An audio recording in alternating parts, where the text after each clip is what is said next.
Kumusta po kayo mga kabayan, mga kalingap? Magandang buhay po, Annalisa Reality Vlog. Ako po'y sumilip lang ho ngayon.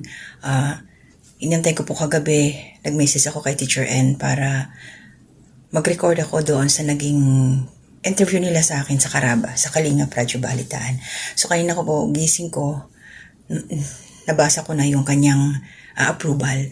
So bago ko ituloy, maraming salamat and good morning po sa inyong lahat. Good afternoon, good evening. Kung saan mang kayo sulok ng mundo ngayon nakakapanood sa akin. At kahapon po is nagmamadali na ho ako at hindi ko na rin ho napasalamatan doon sila Kuya Bal kasi yung isip ko po nandun na sa baba, naririnig ko na kasi yung aking alaga na nagkakalampagan na. Pagka ganun, kailangan tingnan ko na ho siya kung anong kanyang ginagawa. Usually po, naghahanda siya ng kanyang pagkain. Kailangan kong alalayan, bantayan kasi nagkakalat. Medyo na siya, high school na. Pero syempre, kailangan pa rin alam naman natin yung mga bata dito. Maraming salamat sa iyo, Kuya Bal, na sa lahat. Dahil, ayun nga, kahapon sa pagmamadali ko, nakalimutan ko kayong pasalamatan dahil dito sa ginawa niyong programa sa association ninyo. At ito kami, maraming na natutulungan ninyo. Siyempre, yung pagiging member namin, yung pagiging reactor ng karamihan at saka yung mga charity vloggers na rin ho na mga kasama ninyo. Malaking tulong po yun sa amin. Kaya maraming salamat sa iyo, Kuya Bal, dahil hindi po kayo nagdamot na i-share ninyo sa mga katulad namin ang inyong mga ginagawang upload, mga video na ma-reactionan. So malaking tulong po talaga sa amin ang ganong pamamaraan ninyo sa inyong pag-charity kasi maraming tawag dito. Yung sa pag-charity naman is gaya ng nabanggit ko doon sa interview is hindi lang pamimigay. So itong ibinibigay nyo sa amin is masasabi kong lifetime kasi nandyan kayo na sumusuporta, pumapahayag para magamit namin ang iyong mga video, mga upload. Ganon din po ay Kalingap Rab, kila Ate Edna, kila Jack, ganon. Kulang lang po talaga sa oras. Pwede naman ho tayong mag-reaction sa kanila in positive way lang. Basta ma-share yung mga goodness po na ginagawa nila, nakikita natin sa mga upload. So yun po. So ito na, thank you din sa iyo, Teacher N, sa pagpayag mo. Nakuha ko na po yung tawag dito, doon po sa in-interview nyo ako. So, i-attach ko po ito after na ito. Panoorin nyo na lang po doon sa mga hindi nakapanood. At salamat talaga doon sa sumuporta sa akin. Talagang pumasok sila sa live ni Teacher N. Siya po yung host ng Caraba. So, yung mga hindi ho nakakaalam, maririnig ninyo yung Caraba. Ito po yung Kalingap Radyo Balitaan. So, doon po ninyo maririnig, makikita yung mga Kalingap members sa Kalingap Tahanan. At saka kung ano yung mga topic na pag-uusapan, update po ito. Parang ito yung news sa Caraba, dito nyo po maririnig. At ang mga host po dyan, ayan nga po si Teacher N, si Sis Darlene Vlog, si Ma'am Angie De Vera, si Kuya Noli, si Gandang Emmy, sila po ang mga host dyan sa Caraba. So iba-iba po yung nag-host, kumbaga sa kanilang mga channel. Nag-uusap-usap po siguro sila yan kung sino muna yung mag-handle sa kanilang interviewin. So nagkataon po sa akin kahapon si Teacher N po yung humawak sa akin. At in fairness, yan si Teacher N pag sinabing si Teacher N yung host, kumbaga sasabi nila, strict ito si Teacher N. Pero sa akin yung experience ko kahapon, nag-enjoy po ako sa iyo, Teacher N. Kulang lang talaga ako sa time. Ang sarap pakipagkwentuhan sa inyo. Kaya maraming salamat. So ito na po, good morning kay Nanay Solidad, hapon na pala dyan sa Pilipinas. Shoutout po sa iyo. Ma'am Susan Dairo, shoutout din po. Salamat kay Ma'am Marilyn Cabanilla. Thank you, Ma'am. Nakita ko na po uli kayo. At syempre, Ate Ems, Ate Ninette, ayan, Ate Marilyn, ni Corsa Miliano Ralph, shoutout sa inyo. Aking pinsan, Wolves Tradition, and sila Christian, sa aking community spotlight. Maraming sa suporta ninyo. Ma'am Din Mix Vlog, at sa lahat po na hindi ko ma-mention, pasensya na po. Lagi po akong hinahabol ng oras dito. Magiging malaya lang po ako sa aking time pag ako po nasa Pilipinas na dahil ako na ho yung may hawak doon. Kailangan ho dito makisama muna ako sa aking trabaho. So yun po, please panoorin nyo po. Sorry. Panoorin nyo po yung aking naging mga kasagutan doon sa nakakakabang katanungan nila Teacher N. Nandun si Sis Darlene, nandun po siya isa sa host. At meron din akong kasabay doon na isang bisita din, bagong aplikante sa reactor. nakalimutan ko yung pangalan, pasensya na kabayan. Inunan nila ako, pero nandun siya pumasok. So hanggang dito na muna, i-upload ko lang po ito. Salamat muli Kuya Bal. Suportahan po natin sila, mga kababayan, mga kalingap. At syempre maraming salamat din po sa mga nag-subscribe sa akin. Galing po doon sa Karaba. Thank you so much. At galing din po sa Into and Nick Adventure. Salamat din po sa inyo. Alam ko naman na galing tayo sa isang community. Wala naman na bago. Ang naalis lang talaga yung pagre-reaction ko doon sa dati. Pero nandyan pa rin ho tayo na susuportahan sa kaya, abot ng ating makakaya. So good vibes lang po tayo, walang bashingan, walang negativity, support lang po tayo in good ways. Ganun lang po yung aking nais. Kapayapaan lang po talaga para happy tayo. Malapit na yung Pasko. Yung ganung bagay na payapa ang lahat, masarap po yun po sa pakiramdam. Isa na yun sa magandang pamasko sa ating lahat. So hanggang dito na muna. To God be the glory. Okay, so dalawa po ang guest namin ngayon. Si Sis Annalisa at saka si Sis Chelsea. So ayun, unahin muna natin si Sis Annalisa. Maraming salamat sa feedback. Sis Darlene, tara na, si Gandang Emmy, and kay Sis Angie, Kuya Noli. Kung meron kayong mga katanungan dito sa kasama natin sa Karepa, si Sis Annalisa, akit na po kayo para para makapanayam din po ninyo na hindi lang ako, baka meron din kayong makatanungan na hindi ko natanong, mas maganda na tayong lahat ay naandito. So ayun, Sis Annalisa, ang title namin din, anong meron? Anong meron kay Sis Annalisa na hindi namin alam? Okay, Teacher N, sasagot na po ba ako? Oo. Okay, sige. Una sa lahat, magandang hapon or gabi dyan sa Pilipinas. So, yung meron sa akin na hindi nyo po alam is, dati nung umakyat ako dito sa Karaba, nung interview nyo ako first time, is member pa ho ako, reactor ng KVO, business official. So ngayon po hindi na. Focus na po ako sa Kalingap. Oo. So dating reactor ng ka-business. Ka-business official po. Oo. Opo. Mm-hmm. So ngayon wala na Bakit po. ka umalis doon, Panoorin nyo lang sis? po. Oo. Meron pa akong upload, Teacher N, regarding dyan sa aking reason kung bakit bumaba ako as reactor ng ka-business official. Pero supporter pa rin ho ako, subscriber pa rin, nandoon lang. Yung pagre-reaction lang ako, hindi na gagawa. Oo. So dating nasa ka-business and then nag-transfer ka dito sa Karepa or ka-business tapos Karepa, pinagsabay mo yun, di ba?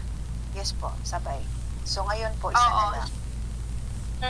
Hindi ba mahirap, sis, na maging reactor ng dalawang grupo?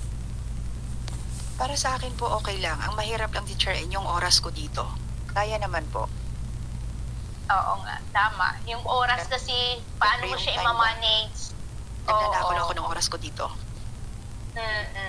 Yes, naiintindihan ko kasi na Puyatan. OFW ka and nandiyan ka pa sa Saudi. Oo, puyatan nga. Ayun, si Darlene. Ayan. Magandang gabi sa'yo, sis. Good evening, shout out. Kumusta na kayo? Kumusta na Annalisa Reality Vlog?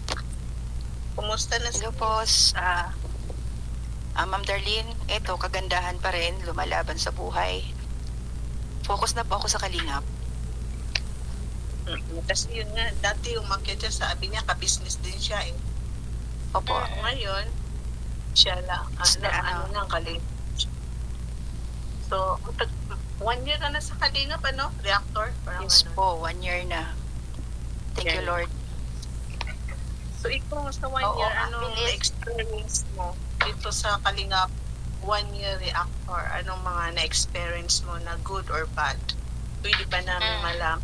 Or anong mga na-experience mo na good or bad? Pwede ba namin malaman? Siguro, pag sabi natin sa good thing naman is, matagal na kasi ako sa Kalingap na nakasuporta. Pero as reactor, 1 year pa lang.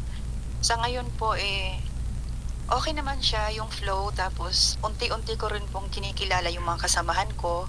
Sa dami ho natin, yung laging nare-recognize ko lang, yung nandyan na, always na nakikita. Pero looking forward naman dito sa Kalingap, masaya naman po. Kahit may mga stress, hindi maiwasan yung nandoon yung mga issues pa. Pero para sa akin kasi Sis Darlene, mas nagpo-focus ako sa good vibes. Ayoko ng issue kasi ma-issue na yung buhay ko eh. Ano ibig mo sabihin, sis, na issue and good vibes? Ano yun? Paano mo ma-differentiate yung issue? Kasi may issue din na good vibes. Yes Diba? po. May issue na good vibes, may issue na positibo, may issue na negatibo. So, depende na lang din yun sa'yo on how to handle it. Diba? Paano mo i-deliver yung mensahe. Diba, Sisi? Tama po, Teacher N. Oo. Sa atin lang naman yung issues, yung mga anti-kalingap, yun lang naman eh. Oo. Yun lang naman. So, kumbaga para bang ayaw mo na lang din Oo. makisabat-sabat. Kumbaga Ayun. ayaw mo na lang sila. Oo. Mas gusto ko sa Sabagay. na lang, sa charity na lang nila Kuya Bal, yung mga good Oo, vibes oo. nila Kuya Bal, yun. Kumbaga tahimik pa, sis? Mm-mm. Support lahat sa activity Tama. nila Kuya Bal kasi sa charity naman sila eh, kalingap nga eh. Natin pakialaman yung mga antay na yon. Pero minsan po, pag kinakailangan, isasagot din ho tayo. Pag kailangan lang, pero hindi pwedeng laging yun na lang. Ayoko eh. Oo. May choice tayo. Tama. Correct. So, kumbaga, kung kinakailangan talagang sumagot, yun yung time na sasagot. Pero kung sa tingin mo ay hindi na kailangan pang bigyan ng pansin, kumbaga, mas maganda na hindi na lang papansinin. Mas ikakatahimik ng buhay natin. So, better na wag na lang. Tama. Ayun, ignore na lang. Pero may mga instances kasi na hindi kailangang i-ignore, Sisi. Diba? Lalo na kailangan talaga yung explanation mo. Tapos mananatili ka na lang, nananatili ka na lang natahimik. So, ibig sabihin nun, totoo. So, kailangan din didepensa ang sarili paminsan-minsan. Okay. So Na, regarding oo. that, excuse me teacher, and regarding that na kailangan mong dumepensa sa sarili mo, siguro may time din kasi alam nyo naman na wala na ako sa ka-business, no? So hindi maiwasan talaga na mayroong magsasalita against sa'yo. Sasabihin, wala kang utang na loob. Pero ako ngayon, nananahimik lang ako tungkol dyan. Pero siguro darating yung time sana maunawaan nyo ako kung minsan isumagot din ako para din sa sarili ko na madepensahan ko siya. So hindi po ako magiging anti-ka-business dahil support ko po sa pinuno ka-business. Doon po ako na-monetize. Hindi ko po makakalimutan yon. Pero pag halimbawa talaga kailangan na, sumobra na, sasagot po ako. In a nice way naman po. Oo, tama, correct. Ganun talaga. Kasi minsan may mga tao na nalalabuan. Ano kaya ang totoo, di ba? Sa likod ng kwento na yon. Ang makakasagot lang nun, ikaw at wala namang iba. So, kailangan sasagutin mo din mga paratang sa'yo. Minsan ganun din ako, di ba? Kailangan talaga. Pero kung may mga instances na hindi na kailangan itong sagutin, kumbaga wala naman itong kabuluhan, hayaan mo na. Kilala mo naman natin ang sarili natin, di ba? Kasi ako, Teacher N, ayoko pong magsalita na baka mamaya mag-cause pa ng ikasasama ng kalooban ng iba. Ayoko yun, iniiwasan ko yun. So hanggat maaari hindi ako binibelow the belt or above my head, hindi ako sasagot. Ganun ako. Tama. Correct. Ayun, si Darlene. Tinanong mo siya, identify ang issues at sabi niya itong anti-kalingap. So, ibig mo sabihin itong hindi pagkakaintindihan ng mga reactors, nagbabangayan, hindi ba yan issue? Yan. Para dyan, sis, Darlene, masakit na kapwa kalingap reactor nagbabangayan. Masakit yon kasi kasamahan natin eh. Pero siguro para sa akin, lawakan na lang yung pangunawa. I-focus natin kung bakit nandito tayo sa reactor ng kalingap dahil ang purpose natin masuportahan si Kuya Bal, ang programa nila. So kung halimbawa nagbabangay ang kapwa-reactor tungkol dun sa mga issue-issue, ayusin na lang, wag nang palawakin, wag nang palawigin kasi ang impact noon dito kay Kalingap Rab, dito kay Kuya Bal. Hindi maganda eh. So sana magkaunawaan na lang. Ulit si Chelsky. Nahulog ka. Sige. Sige, go on, Sisi. Ayun nga po, yung mga reactor na may mga hindi magkasalungat ng opinyon, sana po magkaunawaan na lang sila kasi sa likod nun, sila Kuya Bal ang tinatamaan kasi nasa isang tahanan nga lang po tayo eh. Diba? So magkaintindihan, magkaunawaan, magmahalan. Huwag masyadong magpataasan ng ganon, ng ego, ng ere, ano bang tawag doon. So, kumbaga, ng pride, ayun. Kumbaga, hanggat maaari, ay magkaunawaan na lang. Opo. Diba? Oo. Kalmahan. Tama. Kumbaga kalma lang. So yun, nagigets naman kita. So kumbaga, ang gusto niyang sabihin si Darlene, yung kumbaga may issue tayo dito sa loob ng kalingap, sa mga reactors, hanggat maaari ay mag-unawaan na lang. O kung halimbawa man ay may kailangan reaksyonan, magbibigay ka ng opinion doon sa opinion ng isa, kaya hindi ka, kumbaga may napuna ka, I think kailangan yung maayos na salita. O kaya sa hulihan, palaging may advice. Kasi hindi nakakasama ng loob yun eh. Diba, si Darlene? Yung constructive ang gagawin mo na approach. Oo.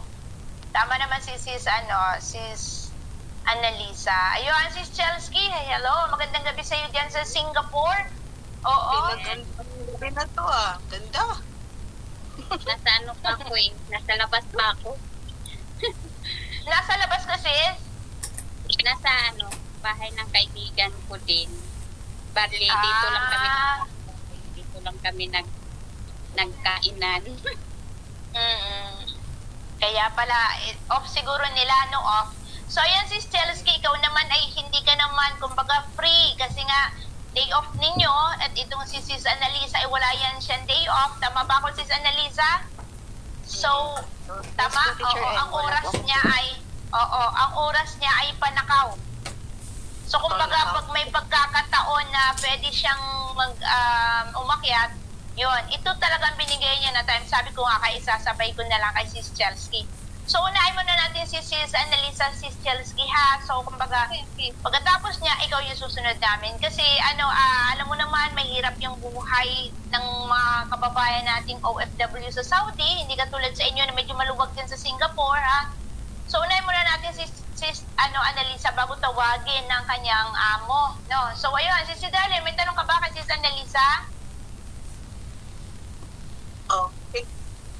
So, itong 1 year, sa lagay mo, Annalisa, maaabot ka ba ng mahabang panahon or forever na loyalty mo sa kalingap as a reactor? Sa feeling ko lang. Sis Darlene, para sa akin, pinagpe-pray ko yan na matagal ko kayong makasama kasi hindi naman natin yung panahon, di ba? Basta nandyan lang ako. Makikita natin yan kasi mahirap magsalita eh. Gawin niya lang natin sa gawa. Tama din. Oo, kaysa naman masalita siya tapos hindi naman niya nagawa, dito na rin siya sa gawa, wag na sa salita. Okay, tama. Gawa na lang po. So, So, ayun, matagal-tagal ka na ding nagre-reaction, di ba, Sis, dito sa Kalingap? Kasi nga, na-interview ka namin ni Sis Maymay before, bago ka nakapasok sa reactor, di ba? Kami pa ni Maymay yung... tayo na ba? Kami na pala. Akala ko pa kayo Maymay pa yung kasama. Sino pa yung Loli? So, kasi Sis... kami na. Kami na pala na batch. Akala ko, kasi yung unang karaba, kami dalawa ni Maymay. So, yun nga, ay na-interview ka na din namin. So, medyo matagal-tagal ka na din. So, meron ka bang may tuturing mo na greatest achievement mo as a Kalingap reactor? Sa ngayon po, ang masasabi ko lang is nadagdagan ng aking subscribers. Okay. So, will you consider it as an achievement? Greatest achievement? Yes, Teacher N. Sa ngayon, yun lang muna. Kasi wala naman akong nagagawa pa. Hindi naman ako nakakalabas. Nandito lang naman ako sa loob. Oo. Yun lang sa ngayon. Okay. So, yun lang sa ngayon. Oo. So, nakapagbigay ka na din ba ng mga reactions na sa tingin mo ay nakatulong din? Para bang yung feeling mo ay fulfilled ka na, ay, ang galing naman ng aking pagkakagawa ng reaction na to. Kumbaga, sa tingin mo ay nakatulong din sa pagbibigay ng linaw? Nakagawa ka na ba ng ganong klase ng reaction? O parang hindi ka pa satisfied na you still want more? Na you still want to do your best? Parang ganon, Sisi? Teacher Ed, gutom pa rin ho ako. Gusto ko pang marami pa akong matutunan, magawa. Okay. Good. Gutom pa rin. Hindi pa, may ini-aim pa siya si Darlene higher. Oo. Okay. Oo. So yun, so far wala naman tayong problema dito kay Sis Annalisa sa pagre-reaction niya. Nasunod naman siya sa rules, alam niya yung mga rules, di ba? So, ito kay sis Annalisa, di ba sa atin sa Karepa, alam natin yung mga rules. Naalala mo pa ba, sis? Ako teacher ay nakafocus ako doon sa pagsunod sa rules, lalong-lalo na yung pag-upload kung anong oras. Lalo Okay. may panibagong rules, Kuya Bal, may upload na Oo. po. Yun ang importante, sumunod tayo eh. Oo. Number one So, talaga. paano yun, sis? Halimbawa, ikaw, alam mo na may mga rules, pero sabihin ni Kuya Bal, sige na, upload na kayo. Pero alam natin, ang rules ay hindi ganun eh. Anong masasabi mo doon, sis? Napanood ko yung live ni Kuya Bal. Oo. Medyo, yun eh, hindi ko alam kung mahiya ka naman, huwag kang mauna sa akin. Yung parang ganon, hindi ko alam, Teacher N, kung ano ibig sabihin doon ni Kuya Bal. Pero kung Oo nga, halimbawa, oo. kung Pero halimbawa, kung ikaw, kung ako, mahiya na rin ako, Teacher N, paunahin ko pa rin si Kuya Bal. tama. Paunahin ko pa rin siya. Delikadesa ba? Oo, tama. Kumbaga may respeto ka pa rin, Kahit na sinabihan ka, sige na, una na. Oo, mahiya ka naman. Parang ganun yun eh. Yung Oo, tama. may Ikaw reaction na lang magkukusa. Oo. Dahil sinabi yun ni Kuya Bal, ewan ko, hindi ako susunod. Mag-aantay pa rin ako. Alam niyo naman ako pag nag-reaction dahil nasa oras. Minsan, Oo. nakatapat na araw na, 3 araw na ang nakalipas bago ko lang na-reactionan. Sa totoo lang, Oo. Teacher M, alam natin nga, gusto natin ng views, gusto natin magka-revenue. Pero ako kasi kinukonsider ko rin yung re-reactionan ko ba, may mapupulot na aral na may endorse ko yung mga binablog ni Kuya Bal kahit wala akong views. Makikita nyo naman eh. Tama, respeto lang pairalin, sabi ni Ate Myra Epps. Tama, sis, correct. Si Danen, Parang wala na akong tanong kasi tininan ko yung channel niya. Follow siya sa mga pag-upload ng video. oo nga, maayos Siya si, po, sis Annalisa. Salamat po. Parang Oo, wala di ba naman naman yan nalabag sa rules? Wala pang violations yan na nagawa so far. Oo. Tapos ang gusto ko lang sanang malaman sa kanya, kung pag-uwi ba ng Pinas, gusto mo bang maging full-time charity vlogger? Kasi kumbaga, wala ka naman ang gagawin. Kung mag-for good ka na dito sa Pinas, gusto mo magkaroon ng sariling yung pag-charity, or you will remain as a reactor? Teacher N, salamat sa tanong Yes. mo. Isa yan. Halimbawa, umuwi na ako ng Pilipinas mag-for good. Oo. Number 1 talaga na ini-aim ko is maging member ng Karaba. Karaba. Yes po. At saka, Oo.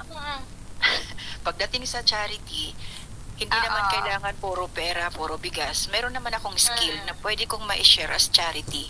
So gusto kong tumulong sa mga kapitbahay namin muna.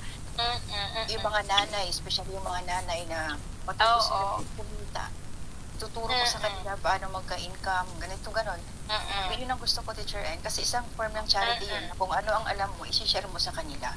So kung halimbawa po, magkaroon tayo ng blessing, tumaas yung ating revenue, kung sino yung mga higit na nangangailangan, lalo na yung mga senior citizen, tutulong po tayo sa paraan na kaya ko. Kasi yung ko talaga, Teacher N, dito, masakit na meron kang lola, nanay, tatay, o ano man na may sakit na walang pambili ng gamot. May reseta, nakapacheck up, libre sa center pero hindi makabili ng gamot. So yun ang gusto ko, Teacher N, na walang pambili ng gamot, matulungan ko sila na mabilhan. Kahit yung gamot lang makompleto kung ilang araw sila dapat uminom. Yun ang gusto kong matulungan. Kasi dama ko, Teacher N, na nagpa-doktor ka, hindi ka nakabili ng gamot. Dama ko yun, alam ko yun. Kaya yun ang gusto ko. Talaga. Yung So mga more on sa health, kahit simpleng pagtulong sa mga kapwa natin mamamayan. Bawa, hindi naman yung ganun kalakihan ba, bumili sila nagpa-check up sila, tapos kailangan nila ng pambili ng gamot sa halagang 500, kapag hindi naman ganun kalaki. Diba? So kaya mong punan. So yun, charity na din yun diba? Charity na din. Hindi naman kalakihan, pero nakatulong ka pa rin sa kanila. So tama, nagsisimula sa maliit hanggang sa lumaki na, lumago yung charity mo. No, so ayun, maganda mga plano yan, Sis Annalisa. So ayun, syempre wala na daw kayong maitatanong sa'yo, sabi ni Sis Dalen, at napakaganda ng channel, kumbaga wala pa namang violations. Pero ito ang tanong ko, nakasita ka na ba minsan ni Presbyrador? Hindi pa naman. Wala pa ho. Kasi bago ako sitahin, nagpapaalam muna ako para hindi masita. Galing. Oh, so yun ha. Oo, sana all ganyan. Kaya nga sabi ko, never ko pa tong, kaya nga sabi ko sa iyo sis, hindi ka pa talaga namin na narinig na nag-violate ka ng rules. So far, wala pa. Napakaayos. So ayan, focus ka na dito sa Kalinga para mas mabigyan mo ng time. And syempre kahit paano minsan mag-ano ka din, mag-love team ka din. Para syempre, di ba? Meron din, di ba? Meron din. Oo. Pag may teacher, sa oras lang talaga ang kulang sa akin. Lahat po ng mga love team, basta na mga beneficiary nila Kalinga Prab, nakasuporta po ko sa kanila. Yes po. Ba't wala kang free dyan? Ha? May free day? Ba't wala kang free day dyan sa Nasa pinapasok? Saudi po ako. Saudi yan sis, Saudi yan. Wala silang ganyan. Friday, parang Friday na. Friday. Wala ho. Mas lalong pag Friday, Saturday, mas lalo pong hectic ang schedule namin dito. Kasi nandito yung mga amo. Wala po. Kasi ang Sunday ginawang Monday. So akala ko Friday ang Friday. Kasi no? Monday to Thursday. Then pagdating ng Thursday night, mas marami ho kami ginagawa kasi party-party na ho sila, mga amo. So, ayun, sige lang sis, dire-diretso lang sa pag-reaction mo. Okay. Oo, pagka umuwi ka, pumunta ka ng dait, makikilala ka na din kahit paano, di ba? Feeling po. Oo, support din natin, mga sis, Annalisa Realty Vlog, Garepa Reactor din po siya, no? Sa mga hindi pa po nakasubscribe, pakisubscribe naman po, Annalisa Realty Vlog. Ayun, magaganda din ang kanyang mga reaction. Teacher N. Oo, so ayun sis, mensahe mo na lang kay Kuya Val, si Annalisa. Nakikinig man si Kuya Val, ito ang mensahe sa iyo ni sis Annalisa kay Kalinga Prab at kay Ate Edna. Isang message na lang. Okay, para kay Kuya Bal, Kalinga Prab, kay Ate Edna, ignore lang po yung mga negativity. Bahala na po si Lord sa kanila, yung mga nanguhusga sa inyo, basta kung ano po yung inyong ginagawa na pagtulong sa kapwa natin na mga nangangailangan dyan sa lugar ninyo o kahit saan man, tuloy lang po. Huwag na lang po natin pansinin yung mga walang magawa sa buhay. Okay. So ayun, Mm. tama. So, Teacher N, okay lang po ba? Pwede kong pasalamatan yung mga nandyan sa baba? Sige sis, oo. Una sa lahat, nais kong pasalamatan po kasi meron nung pumasok dito, sumuporta sa akin. Yung team po ni MK Inday Okray, salamat sa iyo. Sila Rick Aningat, salamat po. At sa mga kasamahan ko rin pong mga reactors, thank you sa inyo na nandyan. At saka sa Intoy Nikan Adventure, salamat din po sa inyo. Pumasok po sila, Teacher N, in Oo, support po yan dito si Inday Okray, parang pag-interview. kilala ko yan. Si Annalisa, si Inday Okray, parang kaibigan siya ni Mara, tama ba ako? Sis, Inday? Or mali? Or hindi ikaw yun? Para bang may pinakilala sa akin si Sis Mara na kaibigan din niya na parang ganyan ng name. Kaibigan mo ba si Mara, Sis Sis Inday? May pinagsamahan tayo, Sis Annalisa. Sila ba ay mga dating sina Inday Okray? Sila ba ay dating mga kasamahan mo sa ka-business? Yes po, kasamahan po namin. Hindi daw siya yon. Iba pala to si Inday, Iba sigurong Inday Okray yon. O, parehas kasi yung channel name. So, ngayon, nasa ka-business pa rin sila? Wala na po. Wala na din. Wala na pong reactor si ka-business official. Isa na lang po natira. Baka ayaw niya na din magkaroon ng reactors. Nasa upload ko po, Teacher N, ang reason. Oo, sige. At saka si naman yan, kumbaga, ka-sister, ka-brother ng Kalingap, si ka-business. Yes po. Oo. So, pwede yun naman suportahan. So, ayun, si Annalisa, maraming salamat sa iyo, sis. Mag-iingat ka dyan sa Saudi. Alam ko na nagmamadali ka palagi, kaya nga siningit kita dito sa alas 6. Oo. Inday Fighter po, Char. Inday Fighter daw siya. Oo. Sige, sis Annalisa, mag-iingat ka. Just keep in touch. Message lang palagi. And God bless you, sis. Sa Karepa, magkikita pa rin sa Karepa. Oo, sa Karepa pa rin yan si Sis Annalisa. Oo, di naman siya dyan. di ba sabi niya hindi naman siya aalis at may plano pa siya na mag-charity vlogger, di ba? Sabi niya. So, ayun, nagkagulo din kasi doon kay, ganun ba? Oo, salamat sis Annalisa.